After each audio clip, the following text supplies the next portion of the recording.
a new process that helps provide good public health for everyone across the continent of Africa.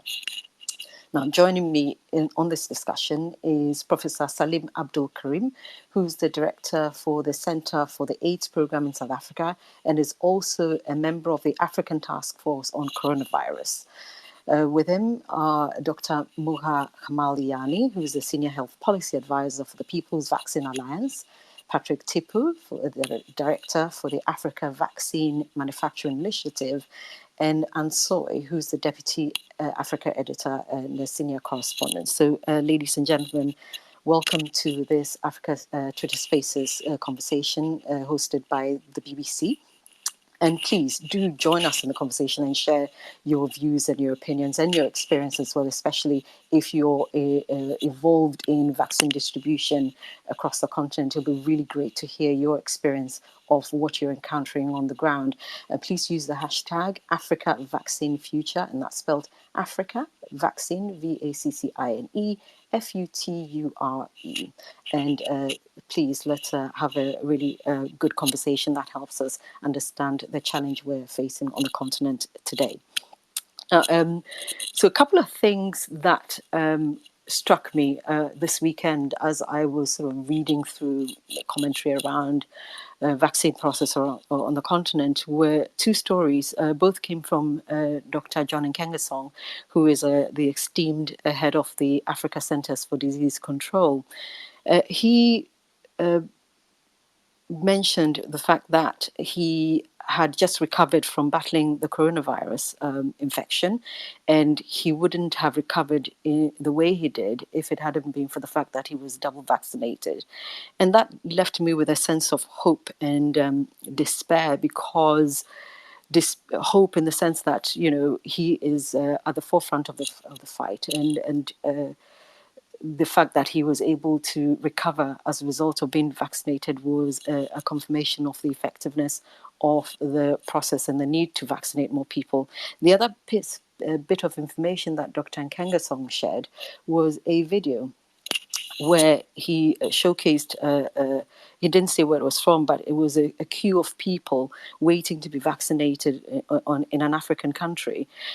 And it was despairing to see, heartening in the sense that, you know, the people across Africa are desperate to be vaccinated, but disheartening to see how much effort it's taken for people to guarantee and secure the health of their own health, as well as the health of their loved ones, as we're being told is important to achieve through vaccination against COVID-19. And so that maybe I'll kick off. Having said that, with Ansoy as a senior correspondent across Africa, and you've covered the health story of Africa for many years, what's been, in your observation, the most shocking, I suppose, evolution of the COVID-19 journey in the past year and a bit across Africa for you?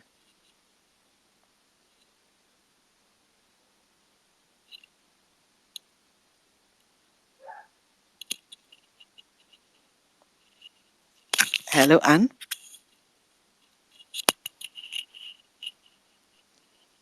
My mic is on now. Thank you very much, Vera. Can you hear me? Yes, absolutely.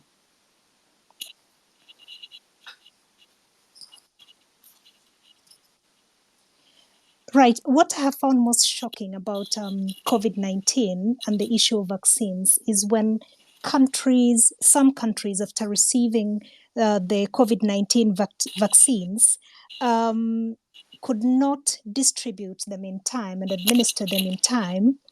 And so they were forced to destroy them. I found that really shocking because we know from previous outbreaks of disease, and we know even from the distribution of childhood vaccines, that the distribution know-how is there, the networks are there. There are huge challenges across the continent, in countries, especially when it comes to logistics. But the know-how is there. They have the channels to distribute them. So that really threw me. I did not expect to see that. You're absolutely right. And I think when we first reported, I think several countries, including South Sudan and possibly Malawi, had expired vaccines. We know that those countries have been at the forefront of, well, they've had some challenges, but when it comes to childhood killer diseases and vaccination programs, those are some of the key health support that those countries have had over the years. So why do you think that system failed? Well, I've been trying to, find answers for that question. And I think one thing that stands out is some of the vaccines were received through the COVAX program, but then we've also had vaccines that were donated by more developed countries. But the catch is some of these vaccines were donated with a very short shelf life. And so, in a way, some would call that dumping rather than donating, because these vaccines have been hoarded. And when these countries realized they were about to expire, they decided to be generous and donate them to less developed countries. But then it catches the beneficiaries off guard, not having put in place the logistics. And these take time. They take time to plan, they take resources to plan. And therefore, if the country that is receiving these donations, as they're being called, they are not ready to distribute them. And so they end up looking bad, but that is because they were given such a short time to distribute and administer these vaccines. And the donor countries look good, even though in essence, the vaccines had been hoarded until they couldn't be hoarded anymore. They had to be offloaded. However, we also need to look at the fact that the beneficiary countries have been anticipating that at some point they need to distribute the vaccines and administer them. So they cannot be absolved completely from blame. How come they were not ready for the logistics? How come they did not put everything in place? Well, there are huge challenges, as I mentioned, with the logistics, with the realities on the ground, with lack of resources. But at least they needed to have done something, so that it's so painful to watch these vaccines go to waste.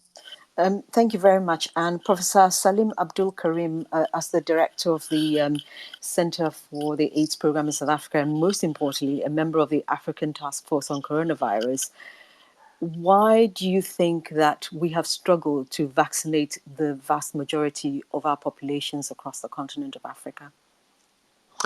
Good day, Vera, and good day to all of those who are part of this discussion and space. I think we had hoped that the initiative called COVAX, that was created by the World Health Organization, CEPI, and Gavi, would be able to secure advanced market commitments and provide vaccines to the poor countries, in Africa and elsewhere, quite early on. But that was not to be. The other wealthy countries secured the early doses, and initial production, which was quite limited, went to those who could pay, fundamentally because the world was distributing vaccines using market forces. There was simply a matter of not vaccines according to need, but vaccines according to who could pay. And so Africa had to join the back of the queue. And so we spent the last, the first 4 or 5 months of this year really struggling to obtain doses to bring to Africa. But having dealt with that challenge and having used various mechanisms to try and secure vaccines, we've come to understand the importance, firstly, that we've got to create more independence of vaccines in Africa, but also that we have to create better mechanisms to facilitate acquisition of vaccines where the continent is doing so as a whole. In other words, not individual countries trying to buy vaccines, but to use our collective buying power. And so the African CDC under the African Union created AVAT. AVAT is the Vaccine Acquisition Task Force for Africa. And AVAT has now secured 400 million doses, and the first of those are just about starting to be delivered. And that's separate from COVAX, because COVAX basically failed, didn't it? Yeah, I think COVAX, we had expected a lot more, and we learned that it couldn't deliver on that. And so it really failed us at a critical point. And I don't want to, put any blame on them, but there were many forces, some beyond their control, that just put them in a situation where they couldn't deliver. However, COVAX is now delivering vaccines in Africa. And I think one of the biggest problems COVAX has had is that COVAX depended on the Serum Institute of India. It had banked on Serum Institute of India being its main supplier. But when India went through its epidemic with the Delta variant, India decided it's not exporting any of its vaccines. It wants all its locally manufactured vaccines to stay in country, a kind of vaccine nationalism that has given us the challenges we have seen. And so that dried up supply for COVAX, and so we all paid that price. How far behind are we on the continent based on your timelines? If I look at overall, we are probably about 4 to 5 months behind. If you look at the overall mean in terms of vaccines administered in countries outside of the continent, it'll take us about 4 to 5 months to catch up. And what was your threshold? Was it 50%, 60%? So the initial target that was set as part of the effort from the African Union and the African CDC was to vaccinate 60% of the adult population in Africa. So that was the target. That translated into about 1.2 billion people who would need to be vaccinated. And we're less than 10%, aren't we? Oh, we are way behind on that target right now. 2%? That's right. We are just around 2% or just below that.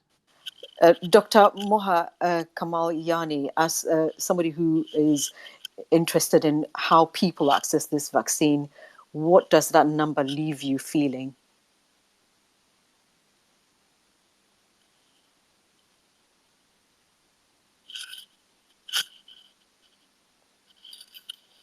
Dr. Kamal Yani? Hello? Hi, hi. Can you hear me now? Absolutely can. Thank you. So basically, the number just an illustration of what President Ramaphosa called the vaccine apartheid, where in the UK about 70% of the population is vaccinated, in Africa under 2% or thereabout, and in low-income countries it's 1%. I mean, it's just incredible. If that's not inequality, what is inequality? So I think there is a fundamental problem that not that rich countries particularly didn't notice from the beginning, or basically ignored from the beginning, which is the shortages of vaccines. I mean, clearly, since last April, it was clear that there are vaccines that would be successful. I mean, April 2020, not this year.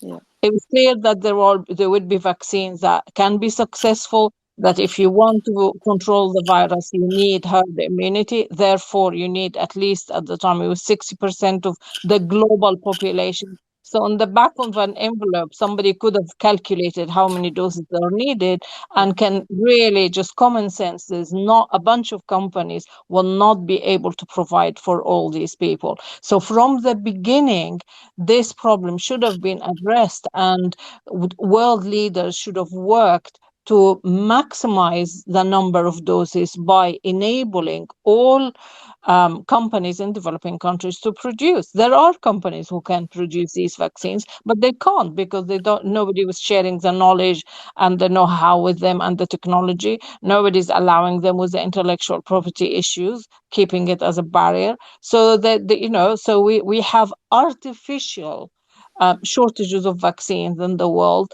because it seems like those rich countries were just so concerned about vaccinating their population, offering pharmaceutical companies anything they wanted without any conditionality. They could have, at the time of making these big purchases for UK, for America, for Europe, for all these countries, they could have put conditionalities about sharing the technology, especially that taxpayers in these countries have paid for that technology. But the leaders didn't do that, and just created COVAX to provide for developing countries. And the thing is, COVAX from the beginning, it had its ingrained in it is the seeds of failure. It started with just vaccinating 20% of the population. That is nothing to reach nothing to guarantee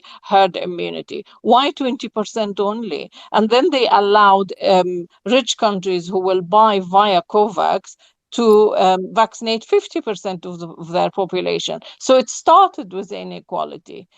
So, it's hardly surprising that it failed. And as a gentleman before me said, yes, relying on one company, AstraZeneca, which relied on one company, Serum, just doesn't make any sense whatsoever. But they did rely on it, and it was just now when COVAX showed its failure and is just empty, and we know that people have first dose AstraZeneca and can't have the second dose yet. Now they're just screaming and saying donation, donation. Considering the challenges that we're all dealing with, new technology, new vaccine, no evidence of success at whatever rate, do you think that there was anything more they could have done? Anybody could have done? Well, of course. I mean, WHO for a start, when I say last, April 2020, they set up the the COVID-19 Technology Access Pool, which is shaped similar to the medicine patent pool, which was created for HIV medicines and then moved to TB and now COVID.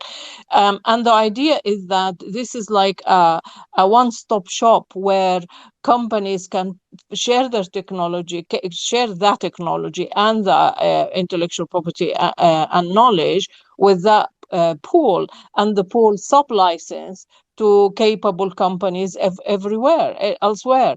So that can work. It's a year more than a year and a half now, and not one single company joined, not one single rich country supported it. There's a 45 or 44 other countries that's supporting it, but these countries don't have the companies producing vaccines. The countries that have companies like Germany, Britain, the US are not joining, are not saying anything about it, just ignoring it. A few months ago, the WHO set up the mRNA technology hub in South Africa. The idea is that this is about, again, sharing technology and about developing mRNA vaccines in South Africa for at least for Africa, if not for the rest of the world. And it is known, if companies shared their technology, then South Africa would be able to transfer the technology to others, and also South African companies can produce a vaccine. But if the companies are not sharing, the companies that have products and available, if they don't share, then it would be others, to universities and others who are researching mRNA technology, but it will take a long time. It wouldn't save us the trouble right now. We are in a global emergency, and still it seems like the profit of pharmaceutical companies is far more important than vaccinating people. Let me bring in Patrick Tipo, who's the director for the African Vaccine Manufacturing Initiative. Patrick, is there a new way we could have dealt with this better to ensure that Africans were vaccinated or are vaccinated? I think, Vera, if you consider that the time frame that we have within which we have to respond, then there was very little room from a manufacturing perspective to set up this kind of scale of capability required to deliver the volumes of doses that we need on the continent. So, but if you then expand your time horizon to say 5 years or 10 years, then there's lots that we could have done over the last 10 years to ensure that we would be better prepared to face this enormous challenge, health-wise, social-wise, economic-wise, and national security-wise. So yes, there was lots that could have been done, but that's water under the bridge now. We are learning every day that vaccine production is complex, that it takes huge resources to establish, and the timelines are significant. But we are looking for solutions overnight or within weeks, or at best within months. The reality now is that setting up the scale of vaccine manufacturing capability takes years. There are ways to expedite the process, and this has been mentioned earlier through partnerships, but it would need the unlocking of resources as well. And, so at this stage we're in, we've got the agreement with in South Africa to produce vaccine, to manufacture vaccines.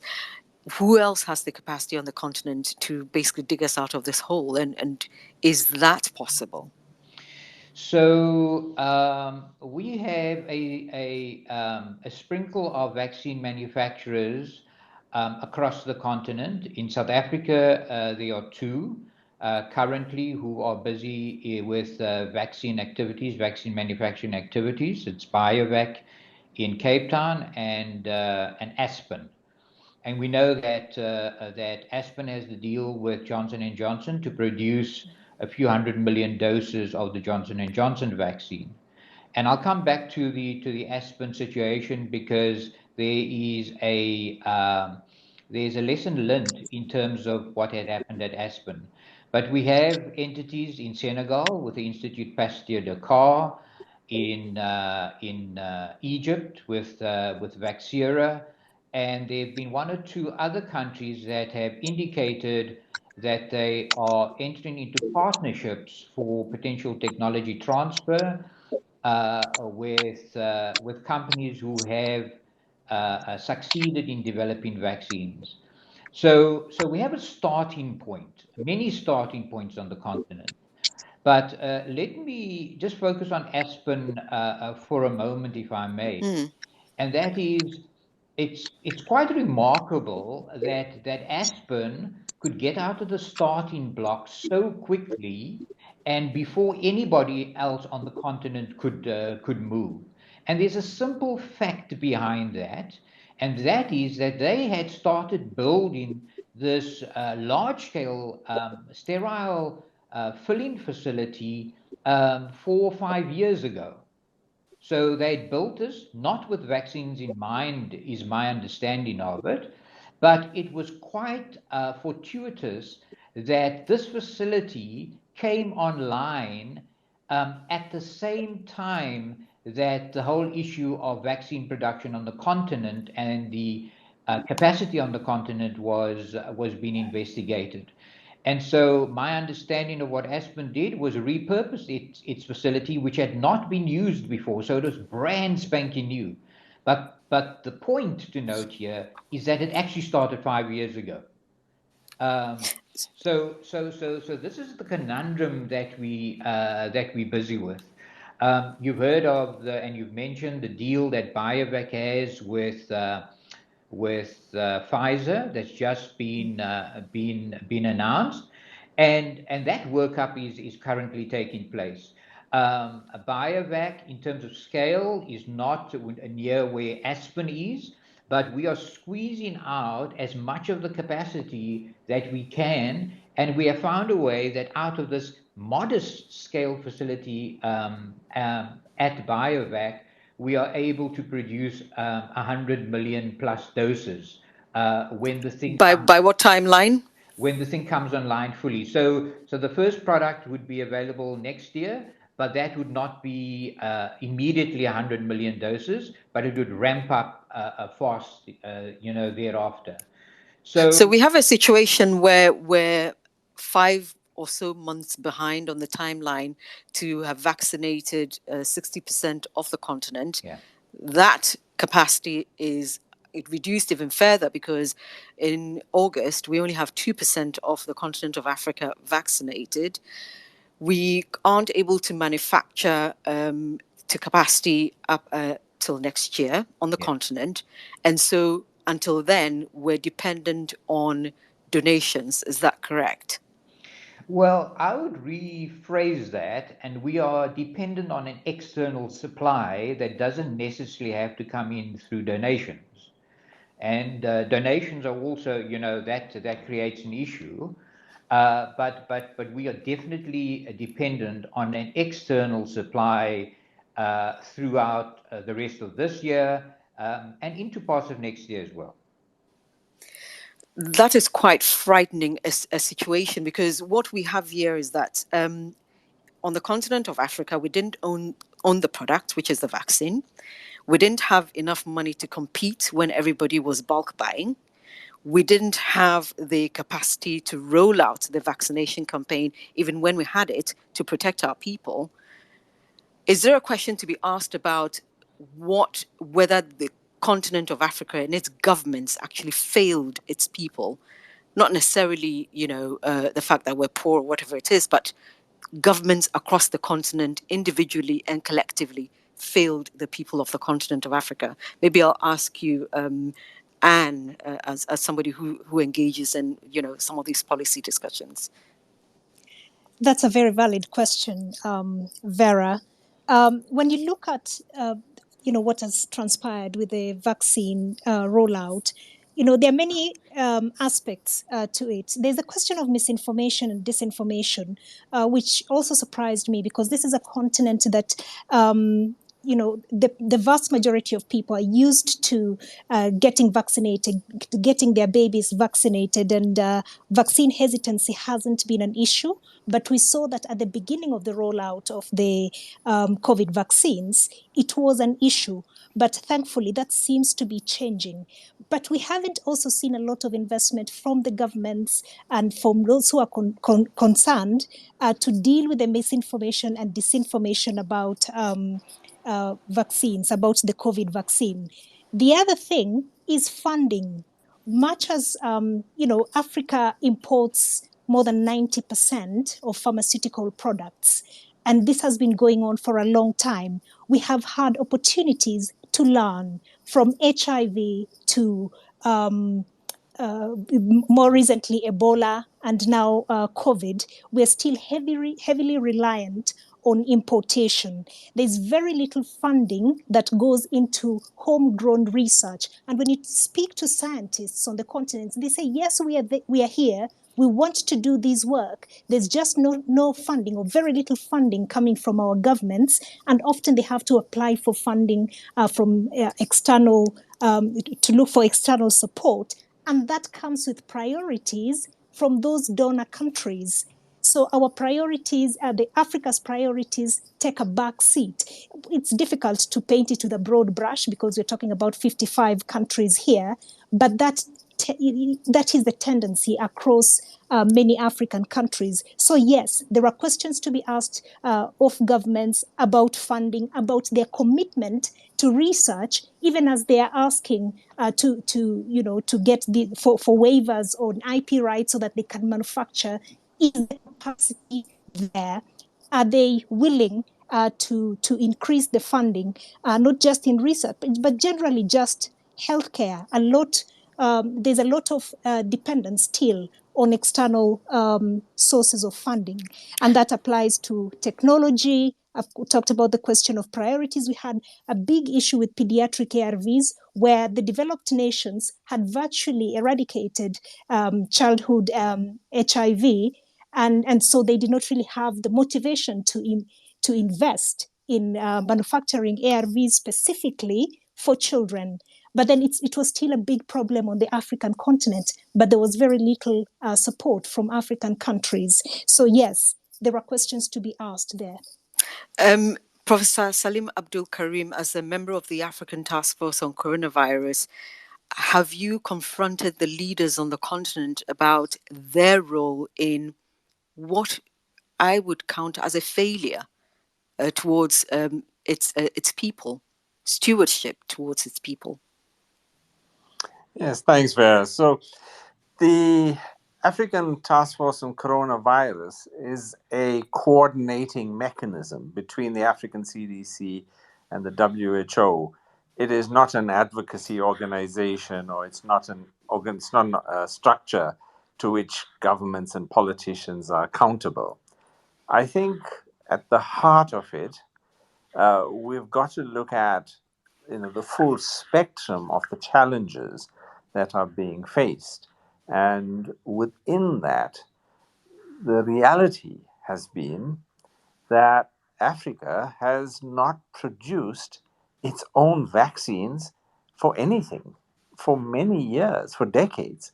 So at the moment, less than 1% of all the vaccines that are used on the continent are actually manufactured in the continent. So this is a long-standing structural problem that has existed for a long time. Now, manufacturing vaccines is a very complicated matter. If you take, for example, mRNA vaccines, there are ingredients from 19 different countries that are required just to make the actual active vaccine product. Now, the coordination and the use of foreign exchange to be able to buy all of those things, is a huge effort. So I don't want to create a misimpression that this was something easy we should have done. It is a complicated task. It requires scientists, governments, the private sector to come together